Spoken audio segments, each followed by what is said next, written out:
Gente, eu vim falar desse livro. Ele chama As Bênçãos de Meu Avô.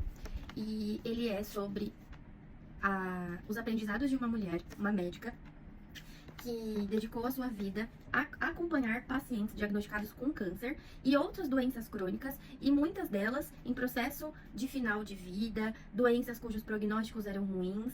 Ela fala um pouco das situações em que ela viveu nesse livro e o que ela aprendeu com cada situação. Gente, esse livro é fascinante.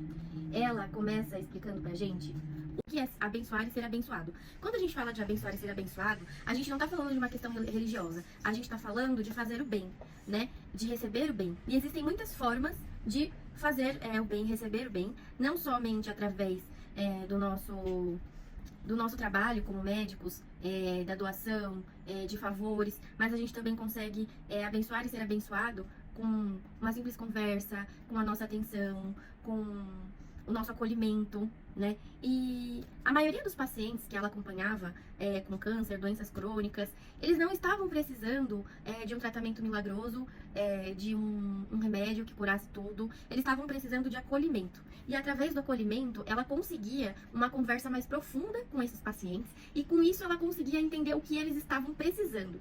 Exemplo, um dos pacientes em que ela atendeu era um jovem que tinha doença de Crohn, e assim, ele já tinha sofrido muito, e ele precisava fazer uma cirurgia que ele ia precisar de bolsa de colostomia. E ele não queria fazer a cirurgia, isso estava implicando na qualidade de vida dele, isso podia prejudicar a saúde dele, isso podia colocar a vida dele em risco. E ali, conversando, né, com ele, ela acolheu e entendeu que ele não conseguia se ver com uma bolsa de colostomia e viver uma vida digna, uma vida feliz. Então ela entrou em contato com vários outros jovens que tinham bolsa de colostomia por diversas causas, conversou e perguntou de fato se eles poderiam comparecer ao consultório para que esses jovens conversassem com esse outro rapaz.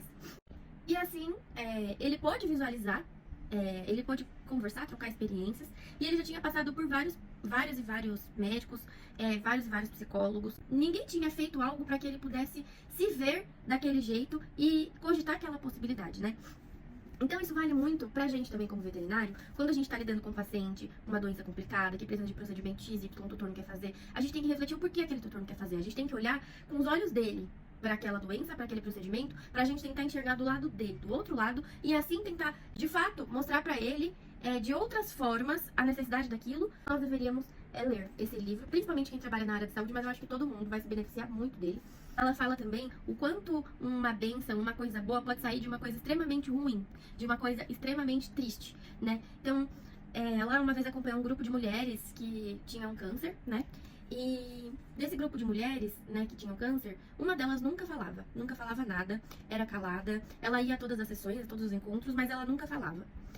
No dia, na última sessão, uma das mulheres disse que o convívio com outras mulheres que tinham a mesma coisa que ela pôde abrir os olhos dela para como é, né? Você viver com outras pessoas e tudo mais, e que ela tinha decidido se divorciar do marido porque o marido dela batia nela. E ela achava que ela não ia encontrar apoio em outras pessoas, mas ela conseguiu. E essa mulher que nunca falava nada, ela se sentiu acolhida pelo sofrimento daquela mulher, porque ela viveu a vida dela inteira, a infância dela inteira, sofrendo agressão física da mãe.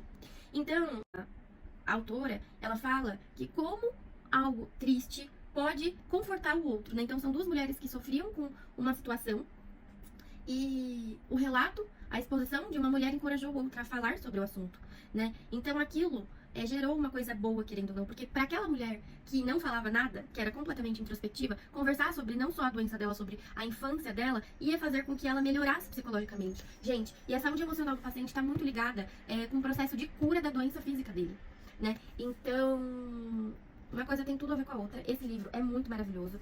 Eu acho que todo mundo deveria, né, novamente, ler. E tem umas partes que eu sublinhei aqui, que eu queria ler um trechinho pra vocês. Olha só. Muitas vezes deixamos de receber as bênçãos que nos são dadas. Não paramos nem abrimos espaço para acolhê-las. Enchemos nossa vida de tantas outras coisas que não sobra espaço para abrigá-las. Uma paciente me disse certa vez que vê as pessoas como se estivessem circundadas pelas próprias bênçãos, paradas no ar, às vezes durante muitos anos, como aviões esperando a vez de pousar nos aeroportos, sem lugar para descer. Ficam aguardando um instante do nosso tempo, da nossa atenção.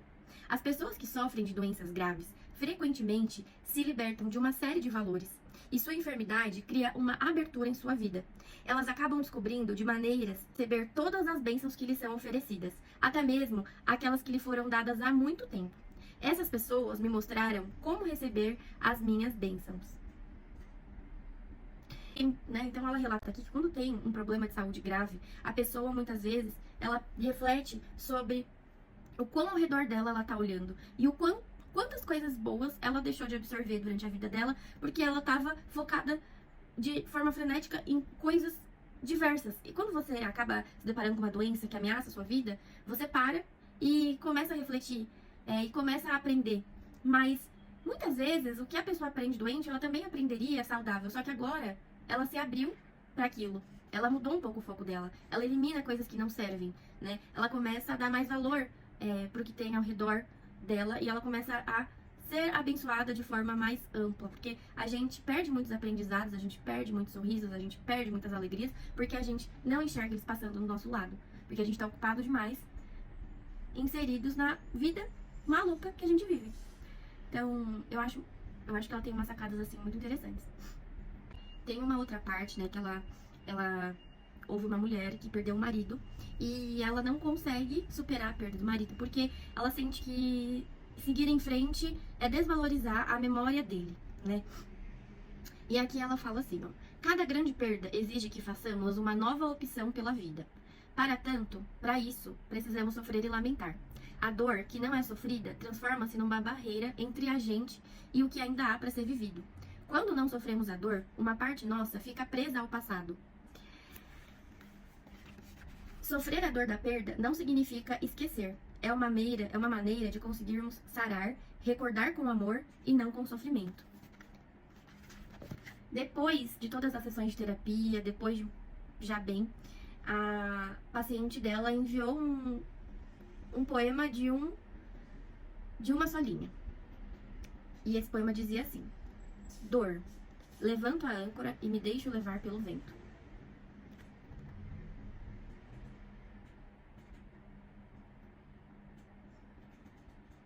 Essa mulher aqui, ela era pediatra, ela era uma pediatra renomadíssima, e ela deixou o posto renomado dela de pediatra, depois de ensaiar muito, ter muito medo de fazer isso. Ela deixou o posto dela extremamente renomado, o cargo que ela tinha lá no hospital de Stanford e tudo, para poder, de fato, seguir o que ela acreditava que era das pessoas de se curarem com o fortalecimento da mente, né? E aqui, no momento em que ela faz isso, no momento de transição de carreira dela, ela percebe e recita as seguintes frases: é impossível seguir em frente sem se expor, sem envolvimento, sem riscos e sem crítica. Aqueles que querem promover mudanças terão que enfrentar decepções, perdas e até mesmo zombaria. Se você está à frente do seu tempo, sabe que as pessoas riem tanto quanto aplaudem. Além disso, ser o primeiro a chegar é sempre uma situação solitária. Porém, nossa proteção não pode nos afastar dos nossos propósitos. O que é a nossa proteção? A nossa zona de conforto. A proteção certa é um objetivo que deve estar dentro de nós e não nos separando do mundo. É algo muito mais relacionado à busca por um abrigo do que à busca por um esconderijo. Tudo de bom, né? É isso, leiam esse livro e aprendam com um ser humano evoluído, que vai te ensinar coisas que você só aprenderia provavelmente com 60 anos.